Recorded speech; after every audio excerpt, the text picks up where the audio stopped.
弟兄姐妹，让我们预备心，在线上一起来朝见敬拜我们的上帝。让我们来到主的圣殿中，一起来敬拜我们的主。请续乐轻颂主在圣殿中。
请听圣经的话，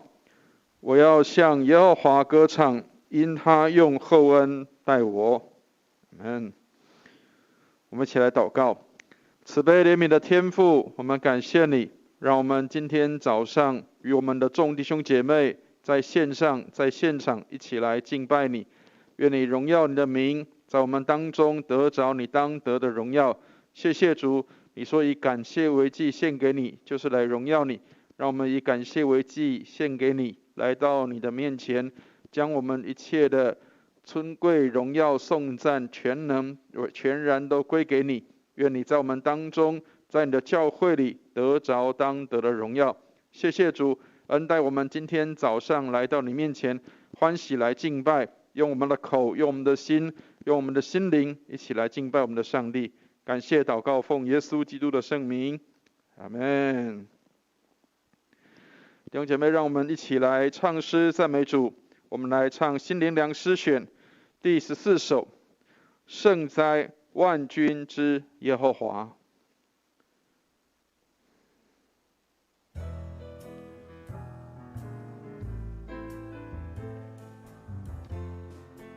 我们与天使一同颂赞主。圣哉圣哉圣哉，万军耶和华。圣哉圣哉圣哉，万军耶和华。全地都充满他的荣耀，全地都充满他的荣耀，全地都充满他的荣耀，万军耶和华。圣哉圣哉圣哉，万军耶和华。圣哉圣哉圣哉，万军耶和华。全地都充满他的荣耀，全地都充满他的荣耀，全地都充满他的荣耀，万军耶和华。圣哉圣哉圣哉，万军耶和华。圣哉圣哉圣哉，万军耶和华。全地都充满他的荣耀，全地都充满他的荣耀，全地都充满他的荣耀，万军耶和华。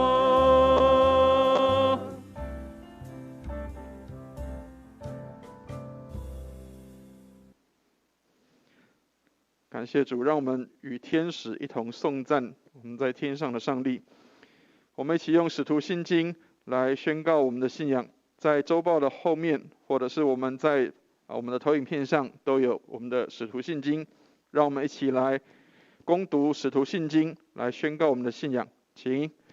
我信上帝全能的父，创造天地的主。我信我主耶稣基督，上帝的独生子，因圣灵感孕，由童贞女玛利亚所生，在本丢比拉多手下受难，被钉于十字架，受死，埋葬，降在阴间，第三天从死人中复活，升天，坐在全能父上帝的右边，将来必从那里降临，审判活人死人。我信圣灵，我信圣而公之教会，我信圣徒相通，我信罪得赦免，我信身体的复活，我信永生。阿们。让我们一起来唱荣耀颂。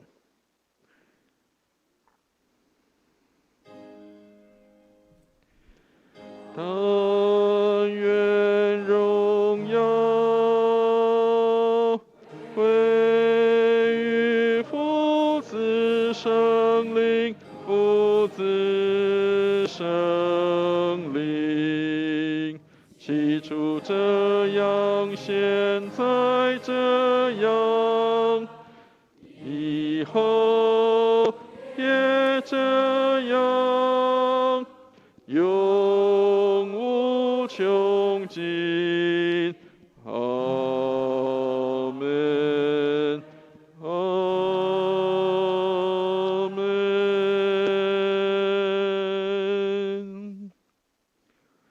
弟兄姐妹，让我们一起用齐英文来敬拜我们的主。我们请翻开诗篇第89篇，诗篇第89篇20节到37节，诗篇89篇20到37节。同样，我们在投影片上面，我们会有白色的字跟黄色的字，黄色的字就是请大家来印的地方。但是因为我们没有办法在现场能够有互相的齐印，所以全部会由思慧这边来念。但是在印的地方，也请大家就一起来攻读。齐英文诗篇89篇20节到37节。我寻得我的仆人大卫，用我的圣膏膏他，我的手必使他坚立，我的膀臂也必坚固他，仇敌必不勒索他，凶恶之子也不苦害他。我要在他面前打碎他的敌人，击杀那恨他的人。只是我的信实和我的慈爱要与他同在，因我的名，他的脚必被高举。我要使他的左手伸到海上，右手伸到河上。他要称呼我说：你是我的父，是我的上帝，是拯救我的磐石。我也要立他为长子，为世上最高的君王。我要为他存留我的慈爱，直到永远。我与他立的约必要坚定。我也要使他的后裔存到永远，使他的宝座如天之久。倘若他的子孙离弃我的律法，不照我的典章行，背弃我的律例，不遵守我的诫命，我就要用杖责罚他们的过犯，用鞭责罚他们的罪孽。只是我必不将我的慈爱全然收回，也必不叫我的信实废弃。我必不离弃我的约，也不改变我口所出的。我一次指着自己的圣洁起誓，我绝不向大卫说谎。他的后裔要存到永远，他的宝座在我面前如日之恒一般，又如月亮永远坚立，如天上确实的见证。阿们。我们一起来祷告。我们请翻开周报里面我们的公祷事项，让我们来关心在教会的事工以外，我们有许多需要关心的事项，我们也为这些的事项来关心祷告。请我们一起来关心在信友代祷意向上面这些的代祷事项。我们一起来祷告。亲爱的天父，我们为中亚国家土库曼来向你献上祷告，愿你恩待这个国家，让基督信仰能够进到这个国家的里面，使他们的百姓能够来认识主你自己，施恩来看顾他们，让许多的宣教士能够在这当中能够尽心竭力将福音传到这个地方。主，我们也为着我们的卫理公会宗教区的嘉义卫理堂来献上祷告。我们为林天福牧师还有他的同工向你献上感恩，谢谢主，你差派他能够在那里牧养主你的教会。主，你为这个教会来预备，使这个教会的奉献充足，教会能够在当地的更加的得人，使传道同工身心都健康。愿你恩待这个教会蒙恩。主，我们也为着我们台湾的政府首长、行政官员、各级的长官来向你献上祷告。愿你恩待这些的政府首长、行政官员、各级的长官，让他们能够制定好的政策计划，能够使我们的百姓能够得益处、得帮助。愿你恩待我们当中的这些的公仆、这些的行政首长，让他们所做的规划都能够造就百姓，也让他们能够秉公行义，做正确的决定。主，我们也为着我们台湾的儿童跟青少年在你面前向你献上祷告，愿你恩待我们的儿童跟青少年，让这些未来的世代，主啊，都被你来得着，以至于他们得着将来的世代。谢谢主。主啊，我们也纪念现在正在防疫工作的这些的医疗人员、军警人员，我们为他们来祷告。愿你恩待这些军警人员，恩待这些医疗人员，让他们在第一线的工作都大得平安。你的恩典与他们同行同在，让他们能够尽快的能够来恢复这样的一个疫情的状况，使他们的工作也能够来轻省，并且让他们能够专心的来治疗许多生病的或者是在需要服务的这些的百姓，使人来看顾我们的这些的医疗人员、工作人员，让他们都在主里面工作顺利平安。谢谢主，垂听我们的祷告，愿荣耀归给主，奉耶稣基督的圣名，阿们。让我们一起用主祷文来献上我们的祷告。我们在天上的父，愿人都尊你的名为圣，愿你的国降临，愿你的旨意行在地上，如同行在天上。我们日用的饮食，今日赐给我们，免我们的债，如同我们免了人的债，不叫我们遇见试探，救我们脱离凶恶。因为国度、权柄、荣耀，全是你的，直到永远。阿们。弟兄姐妹，让我们翻开圣经，我们一起来读今天的经课。我们的旧约经课在撒母耳记下第7章1到14节。今天的旧约经课在撒母耳记下第7章1到14节。新约的经课在以弗所书2章11节到22节。新约经课在以弗所书2章11节到22节。我们先来读旧约的经课，在撒母耳记下第7章1到14节。请听圣经上所告诉我们的话语。撒母耳记下7章1到14节。王住在自己宫中，耶和华使他安静，不被四围的仇敌扰乱。那时王对先知拿单说：看啊，我住在香柏木的宫中，上帝的约柜反在幔子里。拿单对王说：你可以照你的心意而行，因为耶和华与你同在。当夜，耶和华的话临到拿单说：你去告诉我仆人大卫说，耶和华如此说，你岂可建造殿宇给我居住呢？自从我领以色列人出埃及，直到今日，我未曾住过殿宇，常在会幕和帐幕中行走。凡我同以色列人所走的地方，我何曾向以色列一个支派的士师，就是我吩咐牧养我民以色列的，说：你们为何不给我建造香柏木的殿宇呢？现在你要告诉我仆人大卫说：万军之耶和华如此说：我从羊圈中将你招来，叫你不再跟从羊群，立你做我民以色列的君。你无论往哪里去，我常与你同在，剪除你的一切仇敌。我必使你的得大名，好像世上大大有名的人一样。我必为我民以色列选定一个地方，栽培他们，使他们住自己的地方，不再迁移。凶恶之子也不像从前扰害他们，并不像我命士师治理我民以色列的时候一样。我必使你安静，不被一切仇敌扰乱，并且我耶和华应许你，必为你建立家室。你寿数满足，与你列祖同睡的时候，我必使你的后裔接续你的位，我也必坚定他的国。他必为我的名建造殿宇，我必坚定他的国位，直到永远。我要做他的父，他要做我的子。阿们。我们再来看新约的经课，在以弗所书2章11节到22节。新约以弗所书第2章11节到22节。翻到请听思慧这边来攻读。以弗所书2章11节到22节。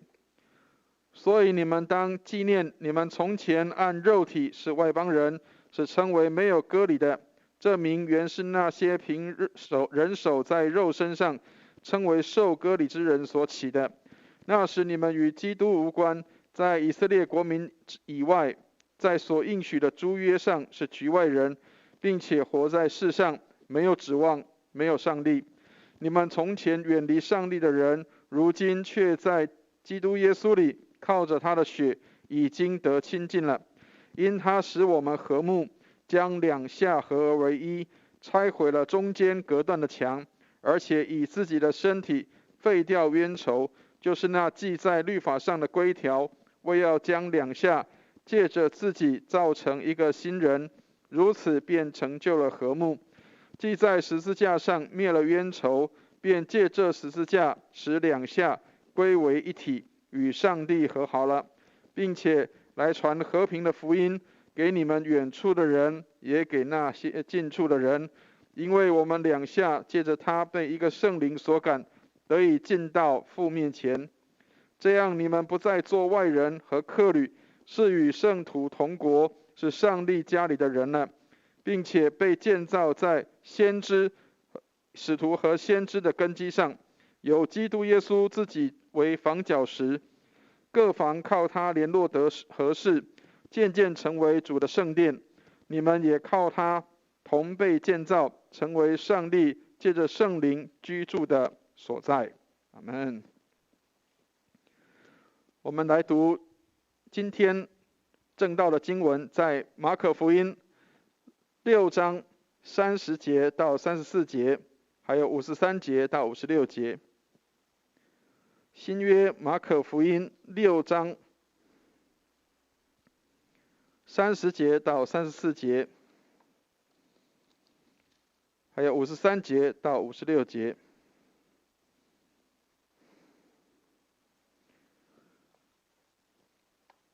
新约马可福音6章30到34节，53到56节。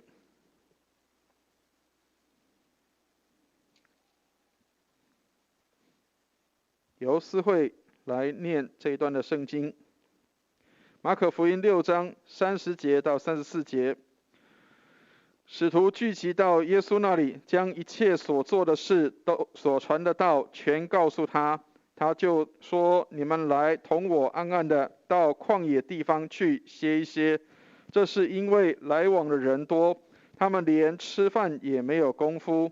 他们就坐船暗暗的往旷野地方去。众人看见他们去，有许多认识他们的，就从各城步行，一同跑到那里，比他们先赶到了。耶稣出来见有许多的人，就怜悯他们，因为他们如同羊没有牧人一般，于是开口教训他们许多道理。我们接着来看53节到56节，马可福音6章53节到56节。既渡过去，来到格尼撒勒地方，就靠了岸。一下船，众人认得是耶稣，就跑遍那一带地方，听见他在何处，便将有病的人用褥子抬到那里。凡耶稣所到的地方，或村中，或城里，或乡间，他们都将病人放在街市上，求耶稣只容他们摸他的衣裳穗子，凡摸着的人就都好了。阿们。愿上帝祝福他的话，还有听他话语的人。我们今天的正道的经文在马可福音6章30到34节，还有53节到56节。然后我们的今天的讲题是行动的福音。不晓得各位弟兄姐妹有没有看过，有一些的教会，他们也张贴他们的这样的一个标语，说他们是一个行动的教会。那我也记得以前在桃园的时候，曾经有一个教会，他们办了这个咖啡厅或者是餐厅，然后他们在外面的地方，在餐厅的外面也标榜他们是行动的教会。愿上帝帮助我们，行动的教会应该是一个有活力的，是一个活泼的教会，是一个让上帝的名得荣耀的教会。愿上帝来帮助我们。开始前一样跟大家来分享一个笑话，一个故事，只是一个笑话千万不要把它当成是真的。有一个人晚上睡不着记得之前几个礼拜牧师曾经讲过可以睡得着的信心。那有的人晚上睡不着是一件很痛苦的事情，所以他就找了医生，然后医生就跟这个病患讲说，如果你晚上睡不着的时候，就请你这个数羊这个数羊的话，从1数到100或是到1000的时候，可能就会睡着了。所以这个睡不着的人，他就这个尝试着运用医生的方法，然后希望晚上可以睡着。当他一只一只开始在数的时候，1只羊、2只羊、3只羊，一直数到这个第999只的时候，突然觉得自己很口渴，所以他就起来泡了一杯咖啡，喝完之后继续的来数羊。所以各位知道那个意思是什么？有的人好像觉得说，我数羊，哎呀，我可以睡得着。其实那个是因为我们在做重复的一个事情，单调的事情，好让我们能够进入那个睡眠的里面。但是结果喝了咖啡之后，精神更加的好了，所以到后来反而又更睡不着。所以曾经有一个年轻的弟兄这样说，他说咖啡加上忧虑的心就等于失眠。所以有时候我们常常怪是咖啡的问题，其实也不一定。或许真正让我们不能够睡着或是睡得好的原因，是因为我们里面有一颗忧虑的心。愿上帝帮助我们，让我们里面能够有安静跟安稳的心在我们的里面。让我们一起举起圣经来祷告，愿上帝的话成为我们的帮助和力量。我们举起圣经来宣告圣经的话进入在我们的心中。我们一起念这个祷文，一起念，请。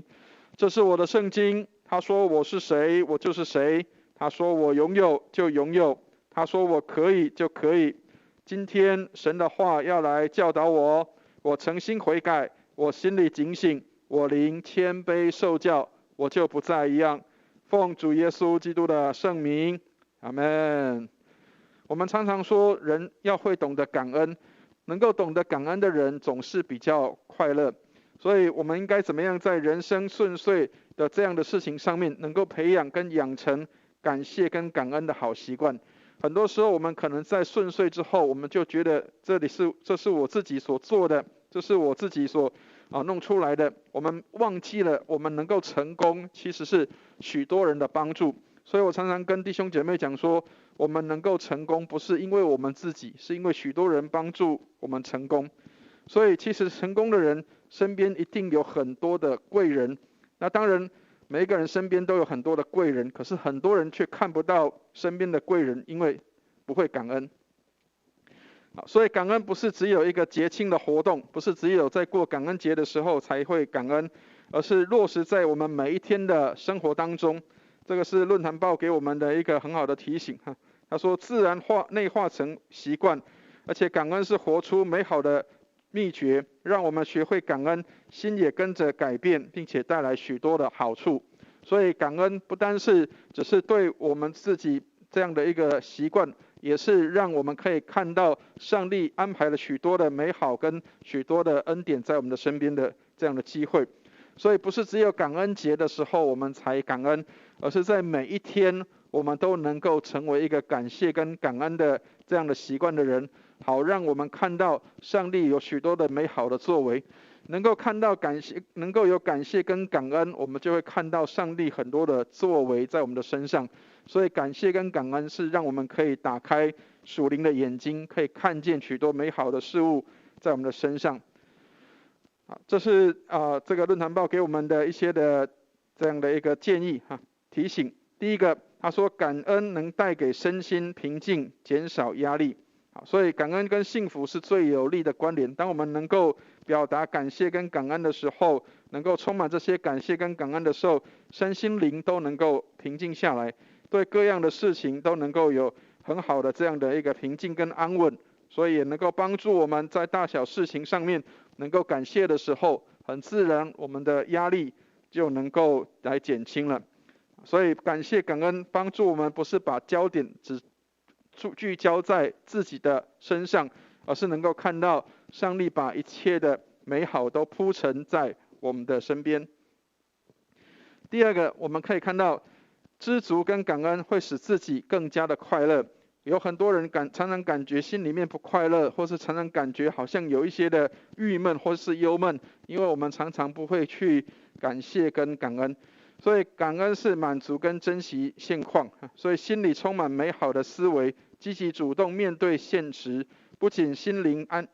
宁静，更能够扭转局势，改变环境。无论有什么困难横阻在面前，保持愉悦，心存感恩，接纳目前的处境，坚定行走前方的道路。所以感谢跟感恩，让我们可以排除这些的自私跟骄傲的地方，让我们能够去满足跟珍惜我们的现在，并且能够看到上帝的许多的恩典，也在我们的感谢当中逐渐的显出来。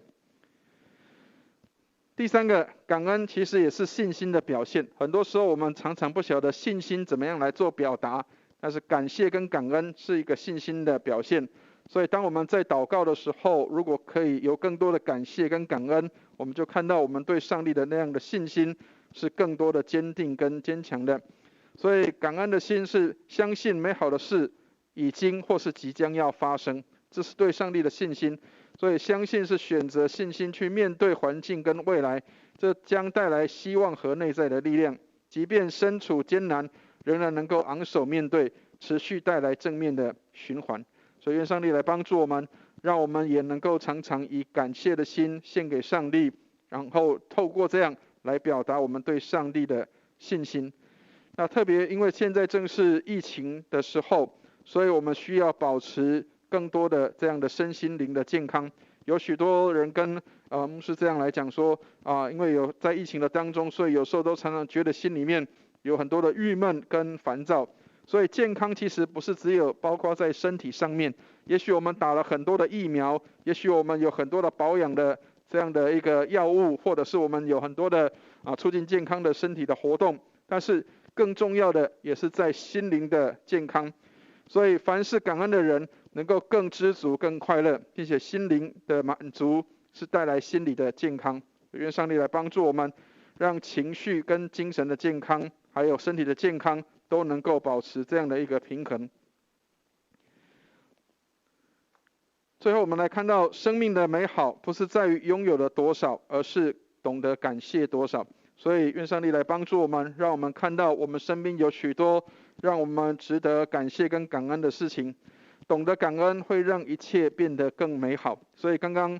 牧师常常提到一个事情，就是如果你希望看到你身边有很多的贵人，那么我们需要能够更多的感谢跟感恩。我们能够成功是因为许多的人帮助，上帝安排许多的天使在我们的周围四围安营保护我们。所以如果我们希望能够看到有很多的天使四围安营保护我们，那么让我们用感谢跟感恩来向上帝献上表达。愿上帝来帮助我们，让我们能够用感谢跟感恩来表达我们的信心，就能看见上帝让许多事情照着他的安排。所以在罗马书里面也给我们提到这样的事情，他说万事都互相效力，叫爱上帝的人得益处，就是按他旨意被召的人。所以愿上帝来帮助我们，让我们这些按着上帝的旨意被召的人，看见凡事都是有益处的。上帝让每一件事情的发生，都让我们能够来看到上帝使我们得益处得帮助。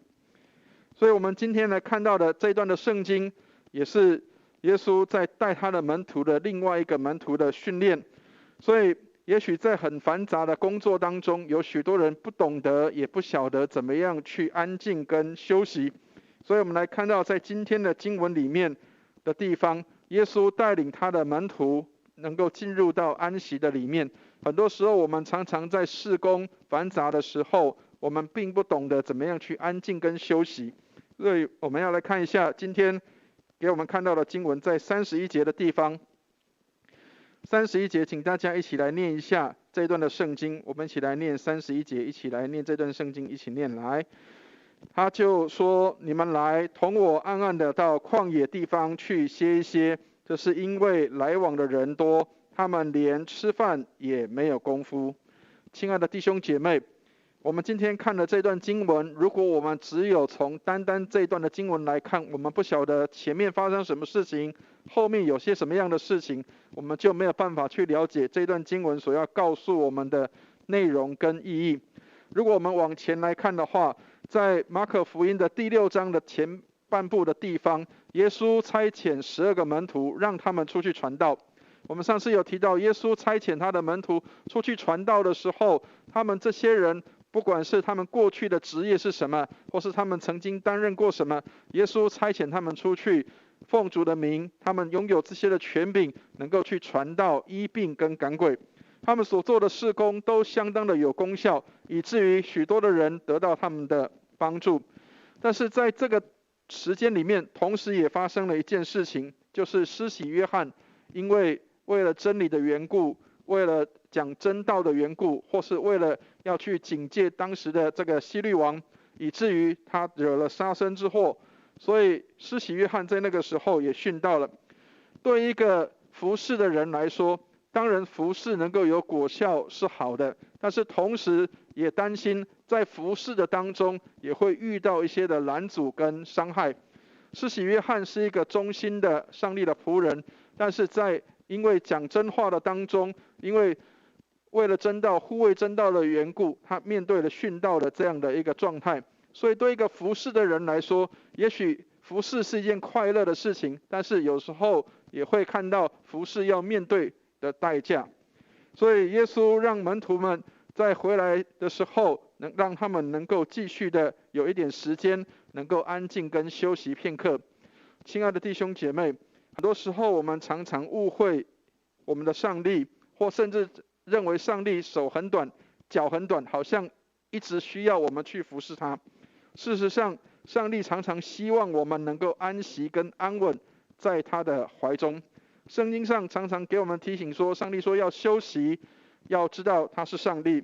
所以很多时候我们常常把上帝、把耶稣当成是惯老板，好像觉得他不让人休息，好像他不让人有一些喘息的机会。然而圣经里面却让我们常常看到耶稣要我们休息。耶稣说，凡劳苦担重担的人可以到我这里来，我必使你们得安息。这个安息的意思其实就是要让我们能够有休息在主的里面。所以主不是要我们去成为一个好像24小时不休息的人，或者是好像都一直拼命动的人，他要我们能够有工作的时刻，也有安息的时刻。我曾经遇过有一个牧师，他这样说，他说1个礼拜7天，我每一天都是在工作的状态里。亲爱的弟兄姐妹，有时候我们需要学习谦卑的功课。很多时候我们常常以为体力好、精神好，或是我的这个能力是很强的，或甚至是我们的服事是很有力的。有时候我们过头了的时候，我们却得到了相反的这样的一个状态。所以上帝的安排跟预备总是有这样的一个对比，有工作的时候，也有休息的时候，有嘈杂的时间，也会有安静的时刻。所以愿上帝来帮助我们，不是觉得我自己好像力大无穷，觉得我能力好像相当的多，我可以做很多的服事。有时候上帝需要我们能够安静在他的面前，所以能够安息是一个力量。曾经有一个牧师这样来说，上帝的第一天，在创造世界的第一天，上帝就工作，所以上帝是工作开始，一直到第7天的时候，上帝结束了他的工作。然而在第6天的时候，是上帝创造了人，所以人的第一天其实是他的休息日。所以上帝的第一天是工作日，但是人的第一天却是休息日。当然这是一个对比，但是也让我们可以知道一个事情是，上帝不是一个惯老板，上帝不是一个好像一直要人工作或是一直来服侍的，上帝也要我们安静跟休息在他的里面。所以能够得安息也是一种力量，让我们来学习在安静当中能够来得胜。很多时候我们常常没有办法在安静当中能够静得下来，但是耶稣却带领他的门徒要进到休息的里面。然而在休息的当中，原本是一个退休会，原本这是一个耶稣要带领门徒的一个休息的时间，可是因为人多，或是因为这些需要的人太多了，所以后来他们临时又改成了布道会。所以我们来看一下在第34节的地方，今天的经文34节的地方，我们来读一下今天的经文34节，我们一起来念这段经文，一起念来。耶稣出来，看见有许多的人，就怜悯他们，因为他们如同羊没有牧人一般，于是开口教训他们许多的道理。亲爱的弟兄姐妹，愿上帝帮助我们。耶稣让我们看到一个事情，就是虽然本来他们希望去安息跟休息的时候，但是因为有许多的人，他们在那里需要帮助，他们需要这个许多的协助的时候，耶稣跟他的门徒就一起来服侍这一些人。所以原本的退休会变成了布道会，所以耶稣在这样的一个聚会的当中，他看到了许多的人。如果我们看到经文里面，耶稣看许多的人，他们就像羊没有牧人一样。所以亲爱的弟兄姐妹，我们常常一样是看许多的事情，但是我们看见了什么？耶稣看见许多的人如同羊没有牧羊人一样，所以他就怜悯他们，开口教训他们许多的道理。所以亲爱的弟兄姐妹，我们的生活当中，我们看见了什么？我们的生命里面，我们看见了什么？有时候我常常跟一些弟兄姐妹讲说，如果你的公司里面只有你一个基督徒的时候，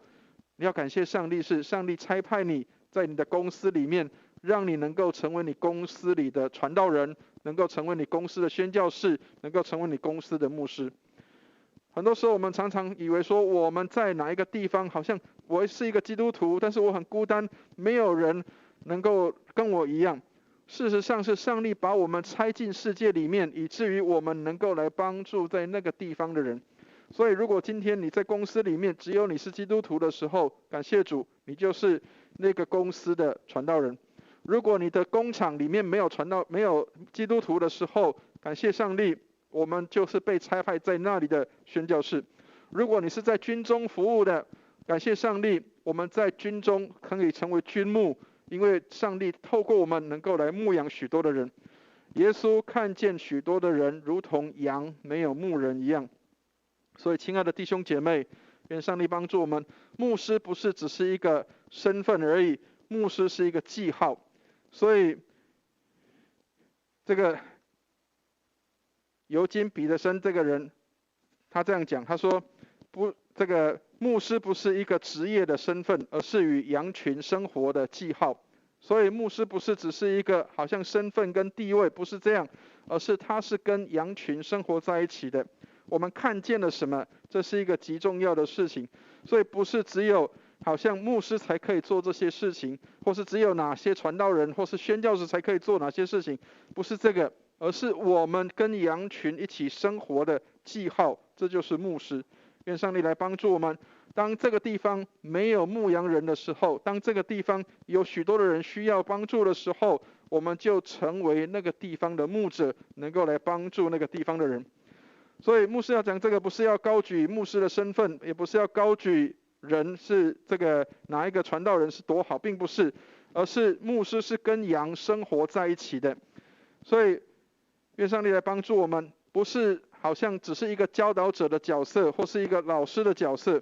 牧师要跟羊生活在一起。亲爱的弟兄姐妹，愿上帝来帮助我们，让我们能够看到，我们是跟我们在的那个族群生活在一起的时候，在这个地方需要有牧羊人来牧养的时候，我们就是那个牧羊人。上帝差我们在这个群体里面来牧养这一群人。曾经我们在念神学院之前，曾经有一个老师给我这样的鼓励，他说要培养一个宣教士的胃，意思就是你的胃什么都可以吃，不管是吃好的或是吃不好的，都要能够接受它。所以也许上帝给我特别的恩赐，所以让我可以有机会可以养成这样子。所以我的师母常常讲我是天养的因为吃什么都是这样的一个身材。但是这也是给我的一个提醒，无论我们吃什么喝什么，都是跟当地的人一起的，并不是我们跟别人比较特殊，或是我们跟别人比较特别。所以牧羊人是跟羊一起的，牧师是跟弟兄姐妹是在一起的。所以愿上帝来帮助我们，让我们能够知道上帝在我们的生命当中有许多的安排，他让我们看见了什么。所以在这里提到一个提醒是，好的牧羊人总是了解他的羊。在箴言27章23节里面提到，料理羊群跟照管牛群。所以亲爱的弟兄姐妹，愿上帝来帮助我们，我们的眼睛看见了什么？是不是我们看见有许多的人好像是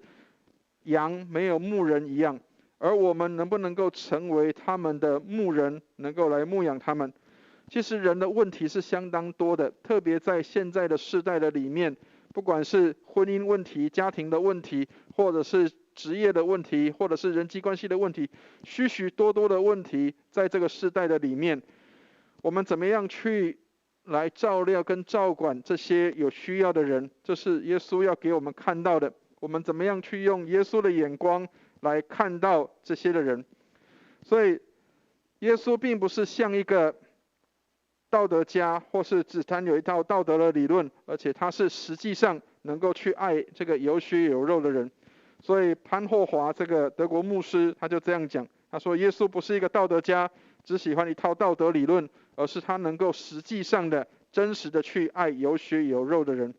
愿上帝来帮助我们，特别在耶稣在那个时候，他才刚行完一个神迹。如果我们看到在圣经的后面的地方，在同样的第6章的34节的后面，耶稣做了一件神迹，就是这些来跟随耶稣的人，他们在旷野里面没有东西吃的时候，有5000人在那里聚集，耶稣就差派他的门徒，并且能够来分发食物在那个地方，让这些来跟随他的人，他们都有饭吃。所以在55节的地方，我们会看到一个事情，是在55节，我们一起来念一下。在第55节的地方，我们来念一下55节。在今天的经文的55节的地方，就跑遍那一带地方，听见他在何处，便将有病的人用褥子抬到那里。耶稣在哪个地方，有许多的人就跟随在那里，并且把生病的人也抬到那个地方。当耶稣刚发完这个5个饼2条鱼之后，他们5000人吃饱了之后，原本希望可以休息的，但是这些的群众继续的来跟随耶稣。我想耶稣可能是那个时代里面的网红，或者是那个当时的一个很重要的一个明星，所以很多人希望要跟随他。那个跟随其实他们希望能够从耶稣的身上能够得帮助，希望耶稣能够帮助到他们，希望耶稣能够即使是摸到他的衣裳，摸到衣裳的穗子，他们都觉得是一件满足的事情。亲爱的弟兄姐妹，耶稣并不是要成为网红，耶稣也不是要成为许多人要追随的对象。我们不是要追耶稣当粉丝的，耶稣要的是愿意跟随他的门徒。所以5000人吃饱之后的神迹，许多人还是在那里愿意要来跟随耶稣，要来这个摸耶稣的衣裳，希望可以得到恢复跟医治。他们甚至带许多的病人来到耶稣那里。所以我们会看到一个事情是，成为传道人很多，成为教导者也很多，但是成为牧者的其实并不多。牧者其实是需要跟羊在一起，牧师需要常常跟他的羊生活在一起的。所以雇工只是完成一份工作，领钱办事。很多时候我们常常误会说，好像牧师是一个职业，所以好像就是领钱办事这样的一个好像是庙宇的庙工一样。其实并不是，牧者是没有领钱也是要服侍的。所以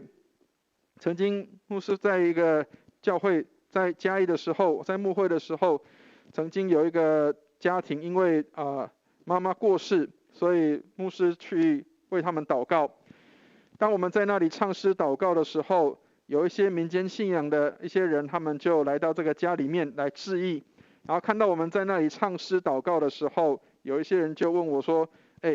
这个牧师，请问你们在这边助念的话需要多少的费用？他们认为好像我们是跟民间的庙宇一样，跟人家来助念，好像在念经一样，希望能够超度这些人。我说并不是，我们并没有任何的需要，也没有要任何的钱，我们是出于对我们的弟兄姐妹的这样的爱，因为上帝爱我们，所以我们爱这些弟兄姐妹，所以我们没有任何一毛钱要从这些的弟兄姐妹身上去拿来。所以亲爱的弟兄姐妹，愿上帝来帮助我们，牧者没有领钱也是要服侍的，不是因为他要领钱来办事，而是因为出于上帝的爱的缘故。所以马丁路德这样说，我们会看到一个事情，就是在这个加尔文这样说，信仰不是远远的旁观，而是基督温暖的拥抱。当我们能够让弟兄姐妹，让我们身边的人看到基督的拥抱，其实就是我们进到这些的人群的当中。所以很多时候我常常跟一些的机构的同工，或是跟一些教会的机构的弟兄姐妹，或者是一些的这些的工作人员这样提醒，其实机构跟教会是合在一起的，并不是分开的。透过机构，一些的爱心的机构，或者是一些的这个慈善的机构，让我们能够有触手去能够伸出去，让许多人能够进入到主耶稣的怀抱里面。所以信仰不是远远的旁观，而是能够进入基督温暖的拥抱的里面。所以亲爱的弟兄姐妹，人有没有从你的身上去看到基督的拥抱，就在他们的身上，我们就成为基督的触手，拥抱他们，能够进到基督的身体里面来。所以亲爱的弟兄姐妹，我们看见了什么？愿上帝来帮助我们，让我们因为看见而能够有这样的行动。所以马丁路德这样说，他说我们成为祭司，借着祷告，我们将人带到上帝的面前，也借着福音让我们把上帝带到人的面前。所以愿上帝来帮助我们，我们能够成为上帝君尊的祭司，能够成为上帝的国度，成为上帝荣耀的子民。我们是透过祷告来把人带到上帝的面前，但是我们也同样可以把上帝带到人的面前，就是透过福音，让我们能够来帮助许多的人，透过福音来让许多的人身心灵能够得改变，透过福音让许多的人知道他的生命能够不再一样，以至于我们能够把上帝带到人的面前。愿上帝来帮助我们，让我们能够看到有许多事情我们需要能够重新的去看见上帝在我们生命当中的带领跟掌权。所以今天我们看到在56节的地方，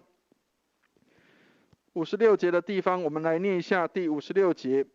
我们一起来念这一节圣经，一起念来。凡耶稣所到的地方，或村中，或城里，或乡间，他们都将病人放在街市上，求耶稣只容他们摸他的衣裳穗子，凡摸着的人就都好了。所以亲爱的弟兄姐妹，愿上帝来帮助我们。耶稣无论在哪里，许多人就愿意跟随他，许多人就希望从他的身上得到一些的帮助。我们没有办法说马上让人成为基督徒，我们没有办法让很多人马上就立志愿意决志悔改信主，但是我们可以让人从我们的身上看到耶稣的样式，以至于他们知道有需要的时候他们可以来找谁。我曾经记得以前在年轻的时候，还在读书的时候，那时候可能成绩比较好一点，所以有一些邻居他们常常会有这样的动作，就是好像他们很喜欢去找一些比较会读书的这些的孩子们，然后希望可以用他们用过的书本，或者是用他们用过的书包，然后希望可以带回去给他们的孩子，自己的孩子说以前这个是谁谁谁用过的书包这是谁用过的书，所以你就一定可以这个能够有这样的这个也会一样跟这个哥哥一样，或是跟这个姐姐一样，能够很会读书。所以很多民间信仰的人其实有这样的概念，就是他们认为说我只要拿到谁的东西这个人是很会读书的，或是这个人成就很好的，我只要拿到他的东西，好像我就会领受到那样的一个祝福。所以亲爱的弟兄姐妹，愿上帝来帮助我们。我们并不是马上要别人能够好像一下子就可以信主决志悔改，成为马上跟我们一样的基督徒，但是我们可以透过我们的服事，让人可以看到我们的里面有耶稣。所以世人的眼光跟上帝的眼光是不一样的。世人的眼光常常希望是被人来服侍，但是上帝的眼光却是我们要去服侍人。这是基督徒跟一般人不一样的地方。愿上帝来帮助我们。或许我们身边有很多的人，他们期待我们的帮助。刚提到了，有很多人认为说你是一个成功的人，或是你是一个在某方面能够有一些成就的人，所以他们就希望自己的家人或是孩子可以跟你一样。所以亲爱的弟兄姐妹，千万不要觉得我们信耶稣的人好像责任只有把人带到教会里面来。我们真正的任务是要使万民成为主的门徒。所以愿上帝来帮助我们，我们也可以成为带领别人，让人可以跟随我们，以至于跟着我们的时候就像跟随基督一样。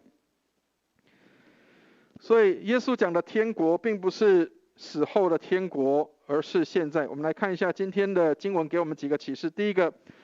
福音是什么？福音是宣告上帝已经掌权了。所以上帝帮助我们，让我们看到福音是上帝已经掌权在人的当中。耶稣所传的天国的福音是上帝国的福音，而不是上天堂的福音。所以耶稣讲的天国不是死后的，而是现在。当我们的现在，我们还活着的时候，上帝的国就已经临到在我们的生命的里面。当上帝的国临到的时候，我们这个人全然被上帝来掌管，就是上帝的国在我们的当中。所以今天有许多的人可能讲福音，但是却很少人讲福音是什么。传福音也要知道传福音是什么样的内容。所以直白的说，福音就是耶稣的方式，透过耶稣的方式，以至于我们能够来认识上帝的国。所以上帝国的福音是让我们透过耶稣的方式来认识上帝的国是什么。所以按照耶稣的方式来生活，这个就是福音。所以这个提姆凯勒这个牧师他说，福音不是只有进入上帝国的方式，也是在上帝国生活的方式。所以福音不是只有表面上我们所听到的这些的讯息，而是我们是怎么样去生活的，并且基督改变人、教会跟群体的方式也是透过福音。所以不是只有未信者需要福音，我们现在信主的人，我们也在福音的里面。所以愿上帝来帮助我们，让我们能够看到我们需要按照耶稣的方式来生活。第二个，我们在这些的行动之前，或是我们在服事之前，我们要用耶稣的眼光来看世人。所以第二个我们要学习的功课就是，福音是用耶稣的眼光来看人。刚刚提到一个事情，就是我们看见了什么，愿上帝来帮助我们，让我们能够用耶稣的眼光来看人。所以福音是用耶稣的眼光来看世人。当我们在服事的时候、行动的时候，我们要用耶稣的眼光来看人，不是因为了要得哪些的利益跟好处，或者是要考虑会不会赚钱，会不会得到什么样的好处，会不会增加人脉，或是增加一些什么样的资源才去做这些事情，并不是这样。所以福音是用耶稣的眼光去看世人。如果我们要像耶稣那样去爱人的话，那么我们就要用耶稣的眼光去看人。很多时候我们常常会是用不同的眼光去看别人，或是只有爱某一些人，或是不爱哪一些人。我们用耶稣的眼光去看人的时候，无论是哪一些人，都是耶稣所爱的。所以圣经里面让我们看到公义这个字，其实也包括要帮助穷人。这是提姆凯勒牧师给我们的提醒。他说圣经中公义这个字也包括要去帮助贫穷的人，帮助贫穷的人，让他能够恢复他的生活状态，不再贫穷。这个其实也是一个公义的表现。所以愿上帝来帮助我们。很多时候我们知道怎么样去帮助一些比较弱势的人，我们可以透过一些的物资资源，比如说像有很多的食物银行，或者是投入一些的这样的一个资源，来让需要的人可以得帮助。但是另外一个公益的做法，也是改善他的环境，或是改善他的生活状况或态度，这些也是公益的一个做法。所以愿上帝来帮助我们，用上帝的公义来改变人，帮助人，让人可以得着改变。所以这个 Bill Wilson 这样说，他说看见他人的需要，就是上帝对我们的呼召。愿上帝来帮助我们，让我们的眼光像耶稣这样来看见人的需要，知道在哪个地方可以让人得帮助。第三个，我们要从今天的经文里面看到，福音是在上帝的爱里行动。所以不是只是凭着血气来行动，不是3分钟的热度，不是好像我觉得我好像要去服侍这样的人，但是只是一个短暂的时间，没有持续性的这样的一个热忱。所以福音是在上帝的爱里的行动，因为上帝的爱而有的行动力，不是因为靠着自己的血气，不是靠着自己一个短时间的这样的一个怜悯人，或者是这样的一个热情。我曾经跟一个年轻人这样的分享，听一个年轻人这样的分享，他是从一个这个工作场所，在健保局上班。后来我问他为什么你要当社工，他说因为我看到一些人需要，所以他就去考社工系，所以去念了社工。但是当他做了社工之后，他其实发现当社工是很辛苦的，所以后来他就退了，在他的工作上就辞退了。所以我们亲爱的弟兄姐妹，上帝帮助我们，如果没有上帝的爱持续在我们的心里，有时候可能我们会有一时间的热情跟热度，但是很快我们可能就会没有办法再继续下去。所以不要只单在口头上说爱人，要在真诚跟行为上来这样的表达。愿上帝来帮助我们，我们需要有这样的行动力，而上帝的爱就是这个行动力的这样的一个来源。所以当我们看到有人需要的时候，有一些有需要的人的时候，怎么样能够让你持续有这样的热情？唯有上帝的爱能够来帮助。所以这个漫画这个蔡松辉牧师他画了这样的漫画，他说人里面有一个常被忽略的需要，那就是被需要。这个被需要是透过满足别人的需要而去得到的满足。所以当我们给出去的时候，很多人说那我给出去我可能就没有了。但是当我们愿意给出去的时候，上帝也透过其他的方式来让我们能够得着满足。所以愿上帝来帮助我们，让我们能够透过给予的行动，这样的一个公益的行动，以至于我们看到上帝将更多的丰富放在我们的当中。愿上帝来祝福我们，特别在这个世代的里面，在疫情的状况当中，有许多的人因为面临失业，或是面临在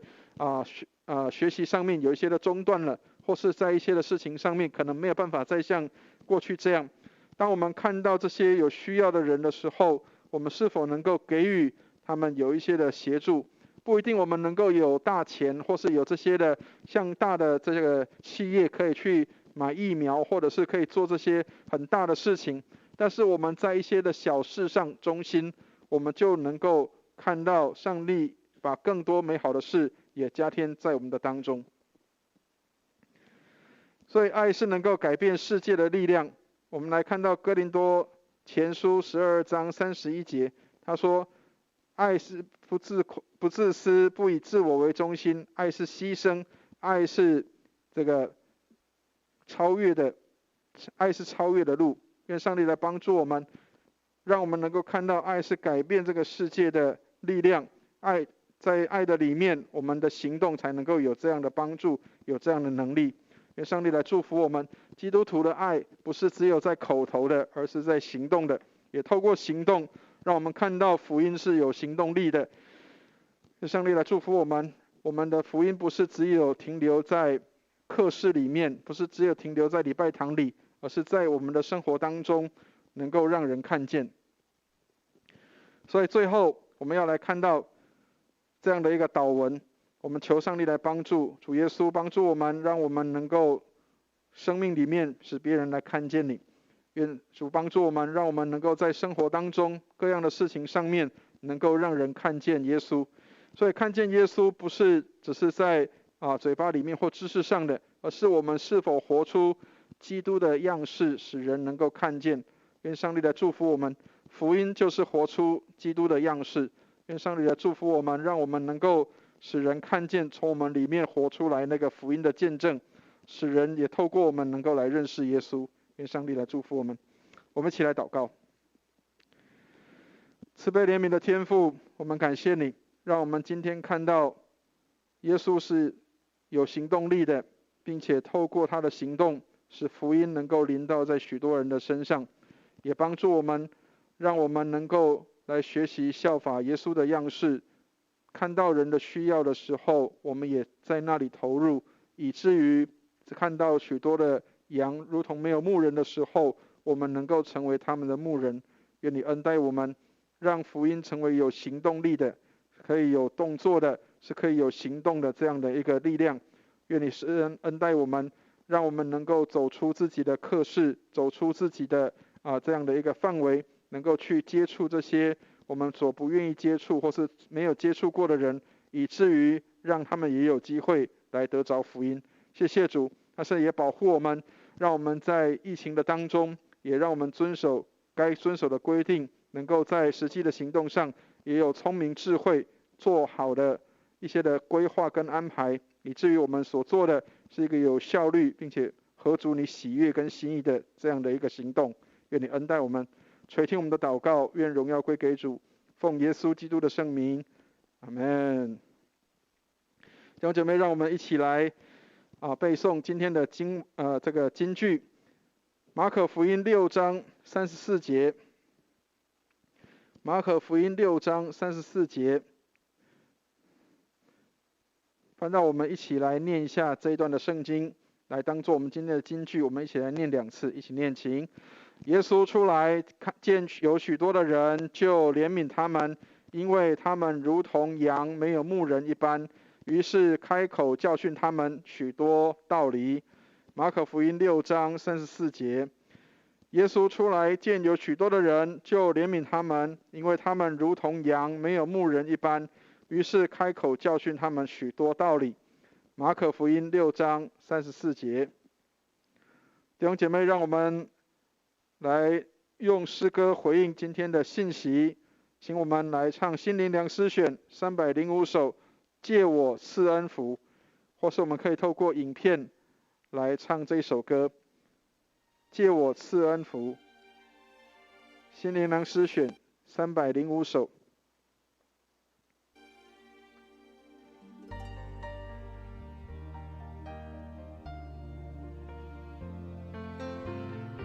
我们来唱这首歌，借我赐恩福。在城市生命崎岖道路中，多少人困倦悲伤，黑暗漫不会把真光照亮，使忧伤这变欢畅。借我思恩福，借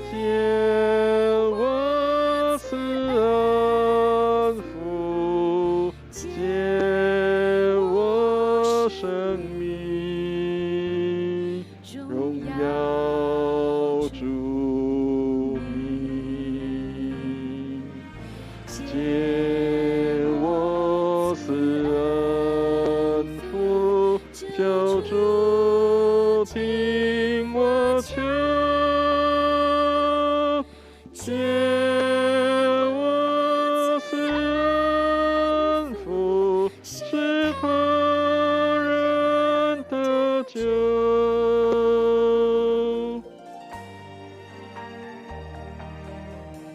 这首诗歌能够成为我们今天的回应。主基督慈爱故事，诉说他赦罪大能。别人信主要借你去见证，生活是可享明的。借我慈恩福，借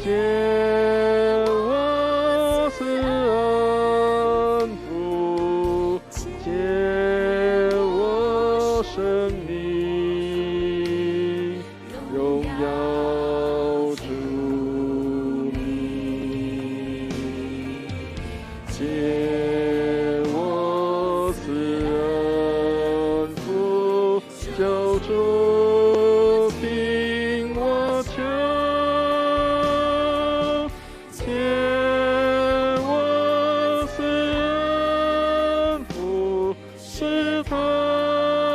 人得救。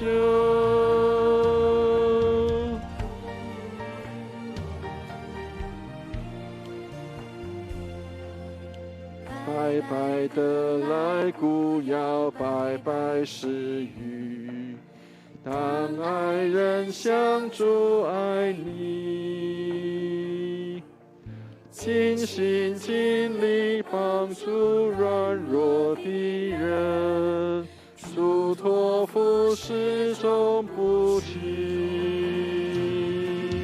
借我思恩福，借我思恩福，借我生命，荣耀主名。借我思恩福，救主听我求，借我思恩福，使他人得救。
愿上帝帮助我们，借我们赐恩福，使他人能够来得救。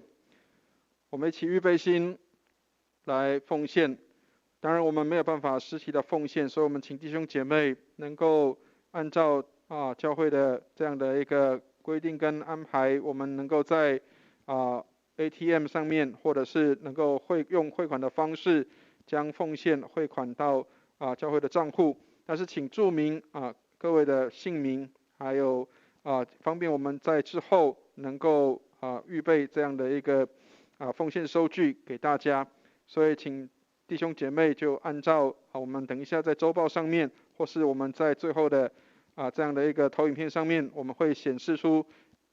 用这个如何用教会的这个账户来做一个奉献的这样的一个行动。请我们一起来，在奉献前我们有一个奉献的祷告。我们一起来祷告。慈悲怜悯的天父，谢谢你给我们有这样的机会，能够透过我们的福音的行动使人得帮助，也带领我们，让我们也透过我们的金钱能够来帮助许多有需要的人，使教会有这样的能力，可以在各样的事情上面对有需要的人能够提供帮助。谢谢你垂听我们的祷告，也让我们的行动成为真实。感谢祷告，奉耶稣基督的圣名，阿们。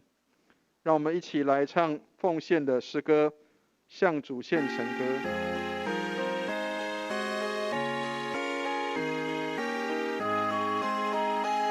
当我向主所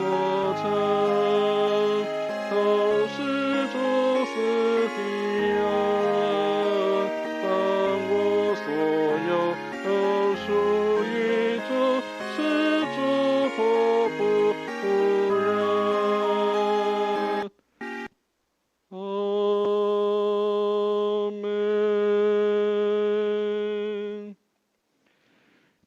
弟兄姐妹，我们也在网络上面，我们有一起彼此问安的机会，所以请弟兄姐妹透过赖的讯息，或是透过电话，然后透过彼此的问候，让我们能够在疫情当中，我们也彼此的来分享跟问候。那也特别期待弟兄姐妹能够在聚会后，或是我们崇拜后大家可以用电话来联系，或者是小组的聚会。那特别我们当中有一些的小组也都会有线上的聚会，也请大家能够在把握时间，能够在线上有一些的聚会或网络上的这样的一个联系。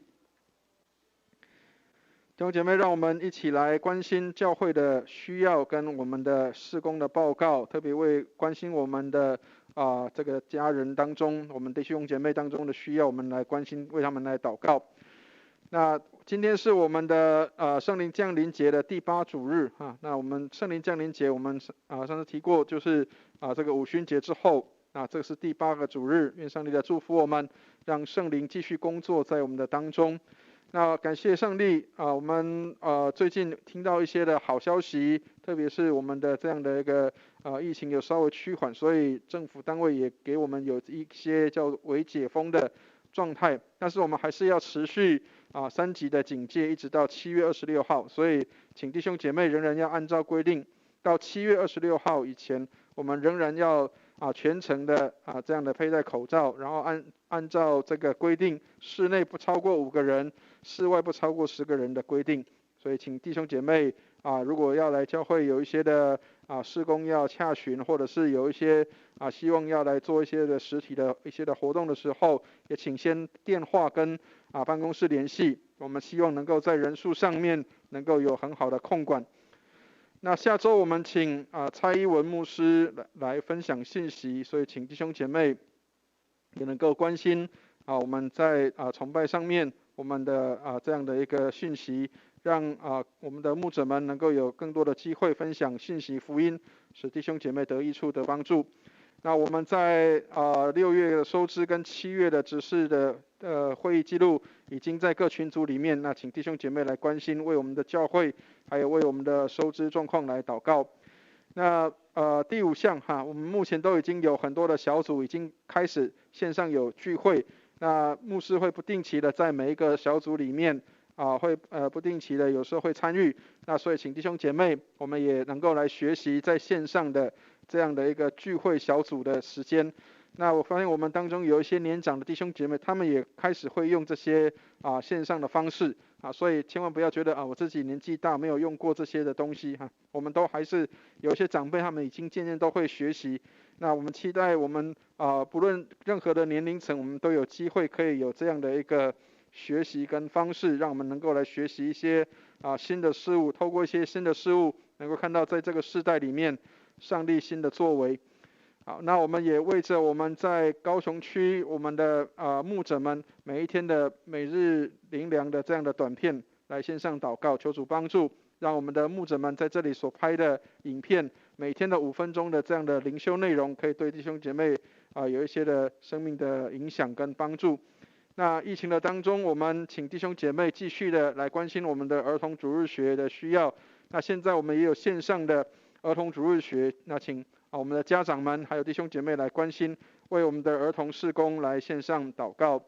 那制服学院我们还有一些班还没有上完课程，那我们期待解封之后，我们可以继续来完成。那下学期的课程的话，就请等候我们的这个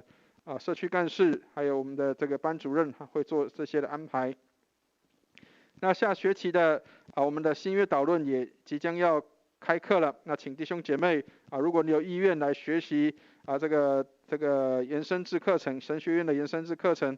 请弟兄姐妹也能够来报名。那我们在9月12号以前要完成这个报名所以请弟兄姐妹尽快的能够把资料能够交到办公室，由干事这边来处理。那我们的读经计划也请弟兄姐妹持续来进行我们给大家总会有发行这个每日的这样的一个周历手册，每日的读经，请弟兄姐妹照着读经计划来执行，或者是我们自己有读经计划，也让我们能够敦促自己，让我们有机会常常来听主对我们说话。那2021年我们期待上帝给我们的人数的增长能够到200人，求上帝来怜悯，让我们能够看到上帝的恩典，并且我们不单要在质的上面增长，也在量的上面能够有增长，愿上帝来帮助。那8月8号我们期待也能够正式的跟正常的聚会了，所以我们期待弟兄姐妹能够特别我们的弟兄们如果我们是成为父亲的请能够来报名这样的一个见证会。那我们的父亲节的见证，从国小一直到已婚的阶段的当中的父亲如果你的孩子在这些阶段里面，都欢迎邀请来分享你的育儿心得，或者是从这些的事情当中看到天父在你生命当中什么样的改变。那请跟我们的家警执事或是跟办公室这边来联系。那信友代祷意向还有肢体的消息，请自行的参阅，让我们常常举起圣洁的手，为教会的事工还有一些弟兄姐妹各样的需要来线上祷告。那我们的下周的服事，还有我们的这些的其他的资讯聚会的人数，线上聚会人数，或是我们的奉献的征信，请弟兄姐妹都自行来参阅我们的周报。愿上帝来祝福我们，让我们在所做的事上，即使在困境当中，我们仍然凡事看见上帝美好的方式在我们当中运行。我们一起来唱3一颂，来预备结束我们今天的崇拜。我们来唱3一颂。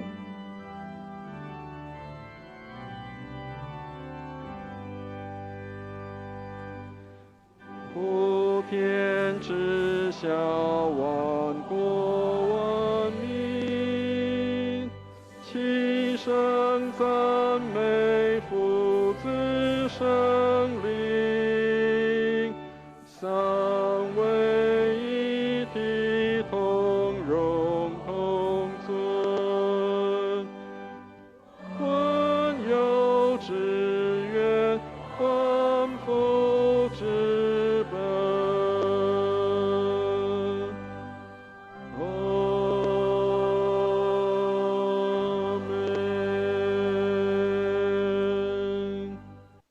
请我们一同来领受上帝的祝福。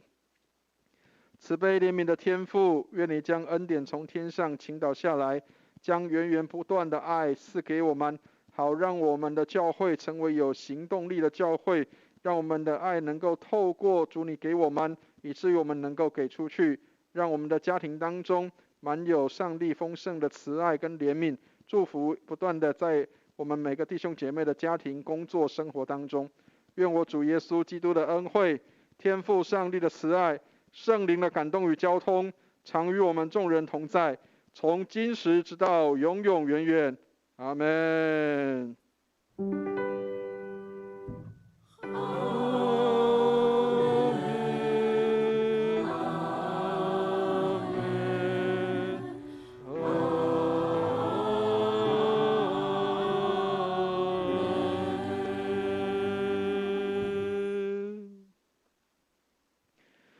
弟兄姐妹，我们今天的崇拜到这边，愿上帝来祝福我们。那请大家注意我们的奉献的资讯。那请记得一定要在汇款的上面要注明你的姓名或者是你的奉献的状况，以至于让我们的会计同工可以有比较好的这样的一个安排。愿上帝来祝福我们。